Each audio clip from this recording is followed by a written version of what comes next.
falávamos da presença de seres de outra dimensão. Desde que o nosso sistema acercou-se de Alcíone e penetrou na grande camada de fótons, surge naturalmente o intercâmbio entre aqueles que habitam essa estrela e, convidados pela misericórdia de Jesus, vêm ter conosco para impulsionar o desenvolvimento do nosso planeta. Então continuam as informações. Allan Kardec teve a mesma previsão, porquanto em A Gênese, no capítulo 18, ele diz: tornada adulta a humanidade, tem novas necessidades, aspirações mais vastas e mais elevadas.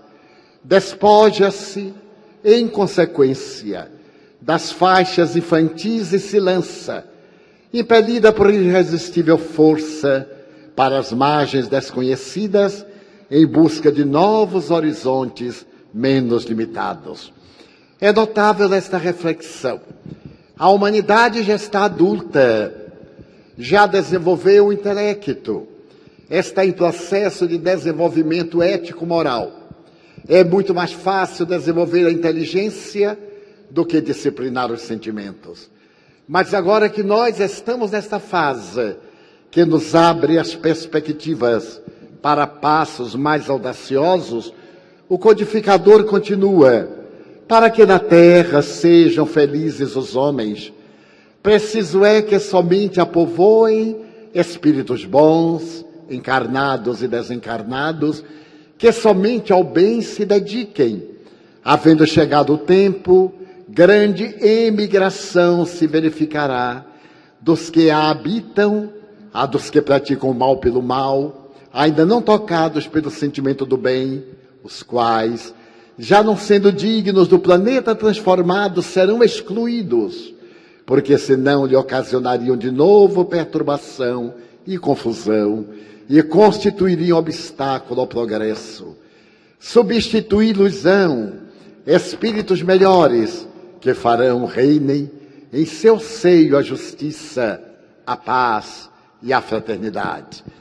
Então asseveram os espíritos que nesse período da grande transição, o que já vem ocorrendo, espíritos nobres, do período de Péricles na Grécia, os grandes trágicos, do período de Sócrates e de Platão, os grandes sábios da antiguidade, Forri, Confúcios, Anaxágoras, Siddhartha Gautama, Krishna, Arjuna, eles mergulharão na matéria para darem o grande passo para que haja o que a Bíblia chama o Armagedon. Armagedon é um vale, o vale de Josafá, que fica numa região de Israel, entre a Palestina e o mundo exterior, o Oriente Médio. Então as tradições bíblicas asseveravam que ali se travaria a última batalha, a batalha do bem, a batalha do mal. É naturalmente uma proposta mítica, porque hoje as armas inteligentes não necessitam sequer das criaturas. Mandam-se os mísseis com uma exatidão quase de 90%. Mas Armagedon hoje é a terra, é o vale das paixões, em que se travará a grande batalha do bem e do mal. Estarão reencarnados espíritos nobres, aqueles filósofos pré-cristãos, que vieram no período de Caio Augusto César, o grande pioneiro de uma renovação, quando Jesus nasce. Então Salúcio, Mecenas, Tito Livio, Virgílio, estarão reencarnando-se. Reencarnar-se-ão os grandes pensadores neoplatônicos de Alexandria, os grandes pais do cristianismo primitivo, os renascentistas. Já existe neste momento em que a música se transformou no grito dos desesperados, o retorno à música erudita, os clássicos, a beleza das mensagens sinfônicas, a música das estrelas, a arte, asseveram que esse século é da arte, do amor, da religião, da beleza, como o anterior foi da ciência e da tecnologia. Essas duas doutrinas, a tecnologia de ponta e a ciência, estarão a serviço do homem, ao invés do homem estar a seu serviço. Estará a benefício da humanidade, tornando o mundo melhor, superando as doenças infecto-contagiosas. É curioso notar-se que algo recentemente, o jornal A Folha Espírita, dirigido pela doutora Marlene Nobre, entrevistou um jovem, amigo de Chico Xavier, a quem o médium teria feito uma notável revelação. E a revelação do Chico parte daquele momento da corrida armamentista entre russos e americanos à margem da Terceira Guerra Mundial.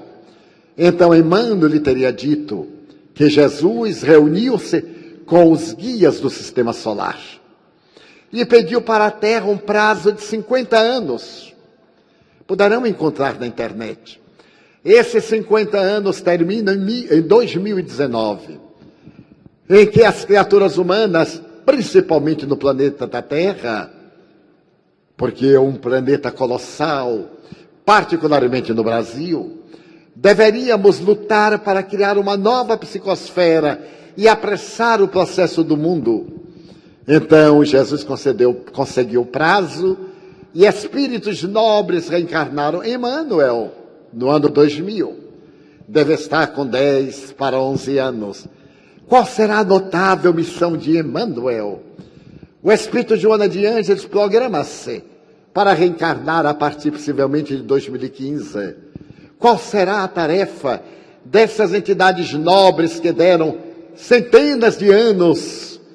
Adolfo Bezerra de Menezes, que estaremos completando seus 180 anos de nascimento em 29 de agosto próximo. Dr. Bezerra reencarnando-se. Que será a proposta sublime de um espírito dessa talha, que a convite de Maria Santíssima, quando completou 50 anos desencarnado, foi oferecido para ele escolher no sistema solar onde desejaria reencarnar-se.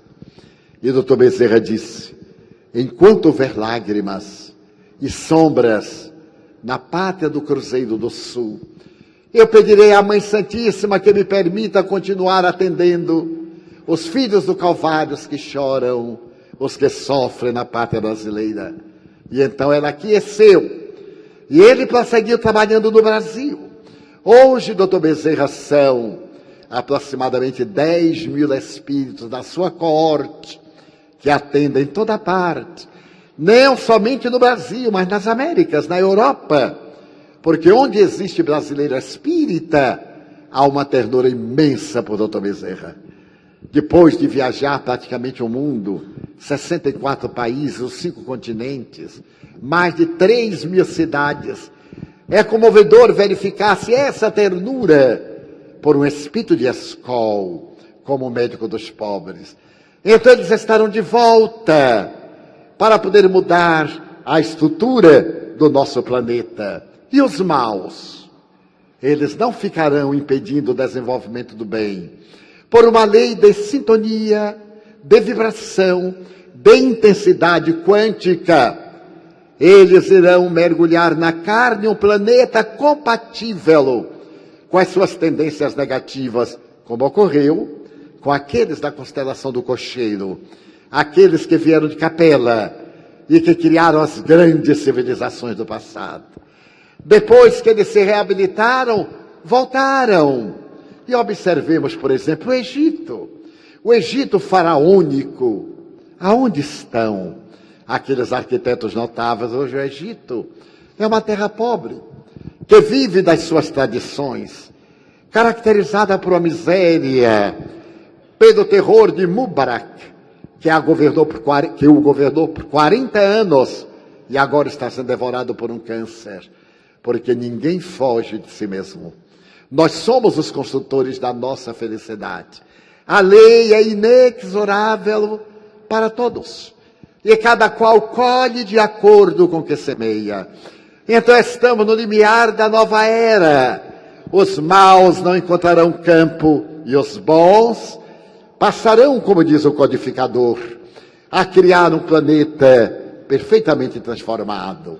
A época atual, disse ele, há 100 e tal anos, porque a Gênesis foi publicada em 1868. Então a época atual é de transição. Confundem-se os elementos das duas gerações. Colocados no ponto intermédio, assistimos à partida de uma e à chegada da outra, já se assinalando cada uma no mundo pelos caracteres que lhes são peculiares. Nós encontramos pessoas honradas, naturalmente honestas, simples, generosas, viajando muito por cidades modestíssimas. Desde o ano de 1970, que eu vou todos os anos a uma região muito pobre do estado da Bahia, a Chapada Diamantina. Basta dizer que a região é tão atrasada que a abolição da escravatura chegou em 1912, porque não havia meios de comunicação. A República chegou em 1925.